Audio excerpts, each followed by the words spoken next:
Hello future doctors. तो आज मैं आपको कराने जा रही हूँ ओरोटिक एसिड्यूरिया। सो बेसिकली बेटा ओरोटिक एसिड्यूरिया का मतलब क्या है? ओरोटिक एसिड, ठीक है, जो कि यूरिन के अंदर क्या हो रहे हैं, एक्सक्रीट हो रहे हैं, उसे हम लोग क्या बोलते हैं? ओरोटिक एसिड यूरिया, क्योंकि वो यूरिन के अंदर एक्सक्रीट कर रहे हैं। दूसरा ओरोटिक एसिड्यूरिया क्या होता है? ये एक रेयर मेटाबॉलिक डिसऑर्डर है। Orotic aciduria is the rare metabolic disorder. उसके बाद क्या है, ये हमारे पास यहाँ पे एक एंजाइम है जिसे बोलते हैं rotate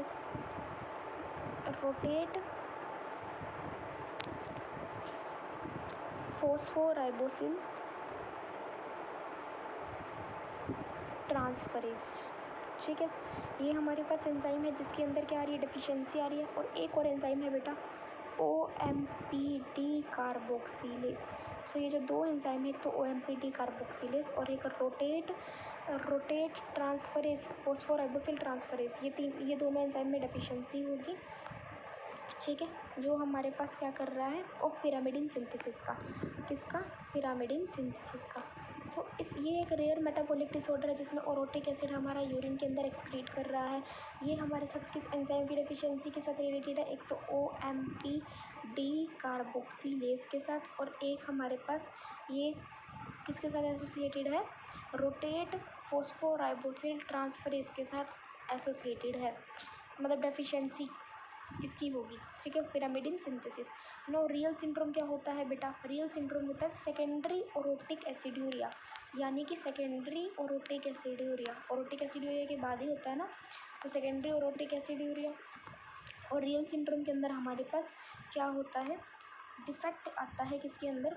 ornithine transcarbamylase of uric acid cycle, of uric cycle, जिससे एक्यूमुलेशन होता है कार्बोमिल फॉस्फेट का।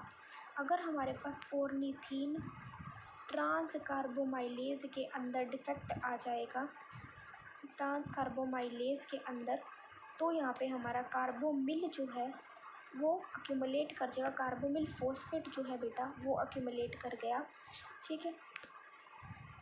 कार्बोमिल फॉस्फेट किसका? उसका अक्यूमुलेशन हो गया। This is then diverted for increase synthesis and excretion of orotic acid. Orotic acid की जो होगी वो सिंथेसिस, उसका बनना और उसका एक्सक्रीट होना इंक्रीज कर जाएगा, तो उसे हम लोग बोलते हैं रियल सिंड्रोम, ठीक है। सो मैंने आपको ओरोटिक एसिड्यूरिया बताया, मैंने आपको रियल सिंड्रोम बताया, बस एंजाइम के अंदर फ़र्क में यहाँ पे, ये भी सेकेंडरी ओरोटिक एसिड्यूरिया, बट यहाँ पे एंजाइम बेटा कौन सा आता था? यहाँ पे हमारे पास एंजाइम आता था कौन से वाला? Orotate phosphoribosyl transferase. यहाँ पे हमारे पास एंजाइम कौन सा आता है? Ornithine transcarbamylase. Ornithine transcarbamylase enzyme आता था, ठीक है। और हम बात करते हैं नेक्स्ट फॉस्फोरस रिलेटेड डिसीज़ की बात करते हैं। तो सीरम फॉस्फेट हो गया जो कि इंक्रीज़ कर रहा है हाइपोपैराथायरॉयडिज्म के अंदर, एंड डिक्रीज़ किस में कर रहा है? हाइपरपैराथायरॉयडिज्म के अंदर। मतलब हमारे पास क्या होगा, फॉस्फेट रिलेटेड डिसीज़ है तो ऑफकोर्स हम लोग बात करेंगे किसकी? सीरम फॉस्फेट की। सीरम फॉस्फेट जो होगा वो हमारा किससे रिलेटेड होगा? वो हमारे पास इंक्रीज जब होगा हाइपोपैराथायरॉयडिज्म के अंदर। जब हमारे पास पैराथायरॉयडिज्म कम हो जाएगा तो हमारा सीरम फॉस्फेट जो है वो बढ़ जाएगा। मतलब सीरम फॉस्फेट इनडायरेक्टली पैराथायरॉयडिज्म के इन्वर्सली प्रोपोर्शनल है। अगर सीरम फॉस्फेट बढ़ेगा तो फिर हमारे पास हाइपोपैराथायरॉयडिज्म होगा, अगर सीरम फॉस्फेट कम होगा तो क्या होगा? पैराथायरॉयडिज्म होगा।